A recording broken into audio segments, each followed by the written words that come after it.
Traci Martin with Intech Freight Logistics, a certified MercuryGate value-added reseller integrator.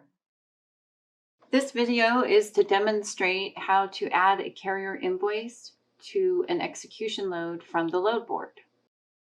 You want to click on the blue button for Enter Invoice. And if that execution load has a carrier rate, which it should, it will auto-populate the rate. So the only thing you'll need to add, possibly, is an invoice number. You can see here it did populate it, and select Save.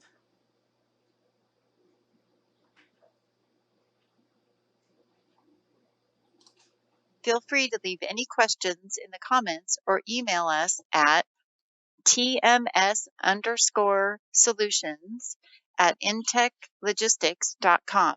For more information on Intech's MercuryGate partnership, visit www.intechfreight-logistics.com/TMS.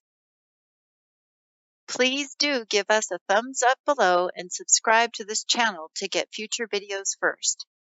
Thanks very much for watching.